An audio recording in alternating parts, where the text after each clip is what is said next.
नमस्कार, आप देख रहे हैं 4 PM और मैं हूं आपके साथ सिमरन। दोस्तों, अमेरिकी राष्ट्रपति डोनाल्ड ट्रंप भले से दुनिया के कई ताकतवर देशों को डरा धमका के अपनी बात को मानने पे मजबूर कर लेते हैं, लेकिन ईरान के सामने पहुंचते ही ट्रंप की सिट्टी पिट्टी गुम हो जाती है। एक और जहां ओमान में ईरान अमेरिका एक मेज पे बातचीत के लिए सामने आए हैं और पर्दे के पीछे कुछ ऐसा हुआ है कि ना सिर्फ डोनाल्ड ट्रंप की टेम्पर हाई है, बल्कि अचानक बेंजामिन नेतन्याहू वॉशिंगटन पहुंचने का गुपचुप प्लान तैयार कर चुके हैं। माना जा रहा है कि अमेरिका का दबाव, ट्रंप की धमकियां और ईरान के पलटवार ने वॉशिंगटन से लेकर के यरूशलेम तक खलबली मचा दी है। जी हां दोस्तों, ऐसे में बड़ा सवाल है कि ईरान ने ओमान की वार्ता में क्या कुछ हुआ है और क्यों ट्रंप का टेम्पर हाई हो गया है और क्यों चाह करके भी ट्रंप ईरान का कुछ नहीं बिगाड़ पा रहे हैं। सब कुछ आपको अपनी इस रिपोर्ट में बताएंगे दोस्तों। ईरान जो है अमेरिका के लिए पिछले कुछ सालों से बहुत बड़ी चुनौती बना हुआ है। पहले कार्यकाल और इस कार्यकाल में ट्रंप की पूरी कोशिश रही है कि ईरान पे शिकंजा कसते, लेकिन अब तक वो ईरान का बाल बांका नहीं कर पाए हैं। ट्रंप ने भले से ही अपनी ताकत का इस्तेमाल करके पूरी दुनिया से ईरान को अलग कर दिया, लेकिन आज भी ईरान अपने वजूद पे टिका हुआ है। तमाम मुश्किलों के बावजूद वो अमेरिका से सीधा पंगा ले रहा है और अमेरिका चाह करके भी बहुत कुछ कर नहीं पा रहा है। दावा किया जा रहा है कि कुछ मुस्लिम देशों की वजह से अमेरिका ईरान से बातचीत करने आया है, लेकिन अंदर खाने की सच्ची खबर है कि अमेरिका जानता है कि ईरान, वेनेजुएला, इराक और अन्य देशों जैसा नहीं है। अगर यहाँ खामेनेई सरकार को उखाड़ फेंकेंगे तो कोई ना नए खामेनेई जो है वो पैदा हो ही जाएगा। आप सबके भरोसे से हमने हमेशा मजबूत और सच्ची पत्रकारिता की है। चैनल को आप सबने सब्सक्राइब तो कर ही रखा है, हमारे चैनल को ज्वाइन भी कीजिए। हमारे चैनल के मेन पेज पे जाइए, जहाँ सब्सक्राइब लिखा होता है ठीक उसी के बगल में आपको ज्वाइन का विकल्प दिखेगा। ज्वाइन बटन पे क्लिक करके पेमेंट प्रोसेस पूरा होते ही आप हमारे सफर का मजबूत हिस्सा बन जाएंगे। भले से खामेनेई सीधे तौर पे ईरान के राजनीतिक फैसले के आगे नहीं आते, लेकिन सच ये है कि आखिरी फैसला सुप्रीम लीडर अली खामेनेई का ही होगा। वैसे आमतौर पे सुप्रीम लीडर की सरकारी कामों में बहुत दखल तो नहीं होती है, लेकिन इस बात से इनकार भी नहीं किया जा सकता कि बतौर सुप्रीम लीडर हर काम में दखल देने का अधिकार है। बता दूं आपको, जैसे ईरान की व्यवस्था है कि बाहर से दिखता है कि सब कुछ सुप्रीम लीडर के हाथ में है, लेकिन अंदर की सारी व्यवस्थाएं सरकार और अन्य संगठनों के जिम्मे है और पूरा सामाजिक ताना बाना इस तरह से सुप्रीम लीडर की अगुवाई में बनाया गया है कि अगर ईरान से सरकार बदल भी जाती है तो इस बात की उम्मीद बहुत ही कम है अमेरिका यहां कब्जा कर सके। कहा जाता है कि अगर अमेरिका ने ईरान पे हमला करके अपने कब्जे में भी ले लिया तो यहां की हालत अफगानिस्तान से भी बुरी होती। और डोनाल्ड ट्रंप ना सिर्फ ये बातें जानते हैं, बल्कि यही वजह है कि वो बातचीत की मेज पे आने का तैयार हैं दोस्तों। वरना डोनाल्ड ट्रंप ने जिस तरह की हिटलर शाही पूरी दुनिया में मचा रखी है, उसमें ईरान के साथ वार्ता के एक मेज पे आना ही अमेरिका के झुकने का सबसे बड़ा प्रमाण है। आपको यह बता दें कि ओमान में कल अमेरिका और ईरान के बीच में बातचीत हुई है। ईरानी विदेश मंत्री अब्बास अराक्ची ने मस्कट की बंद दरवाजों के पीछे हुई बातचीत को अच्छी शुरुआत बताया गया।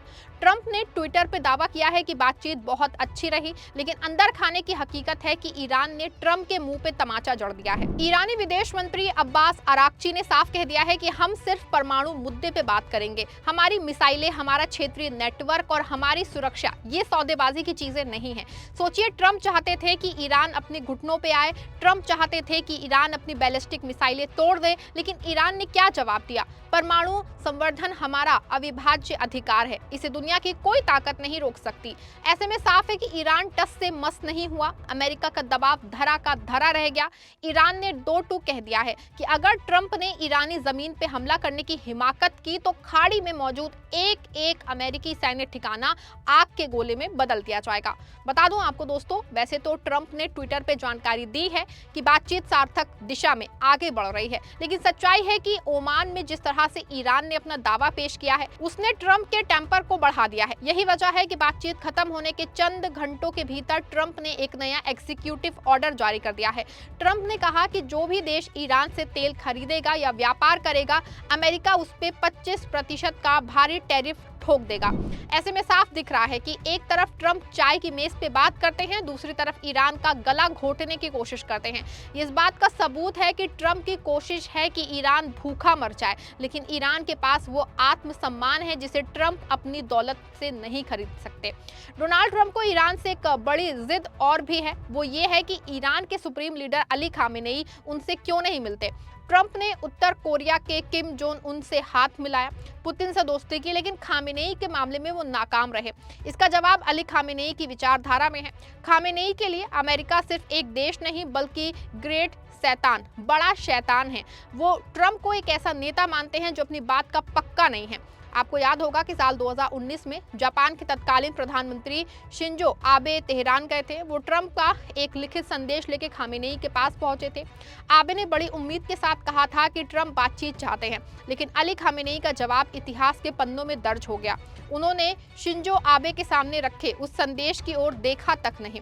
खामेनेई ने कहा था कि मैं ट्रंप को इस काबिल ही नहीं समझता कि उन्हें कोई संदेश भेजूं या उनके संदेश का जवाब दूं। उन्होंने आबे को साफ शब्दों में कह दिया कि जिस शख्स ने परमाणु समझौते को एक झटके में तोड़ दिया, उस पर भरोसा करना बेवकूफ़ी होगी। आज 2026 में भी कहानी वही है।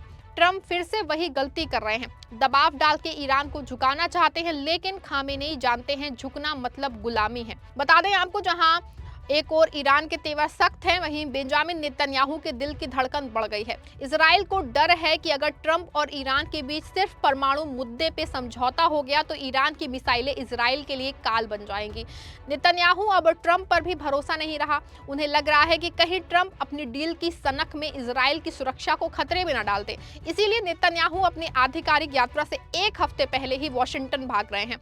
उनके साथ इजरायली वायुसेना के प्रमुख ब्रिगेडियर जनरल ओमर टिशलर भी जा रहे हैं। ये महज एक मुलाकात नहीं है, ये इजराइल की वो भीखश है जिसमें वो ट्रंप से कह रहे हैं कि प्लीज ईरान पे और कड़ा दबाव बनाओ।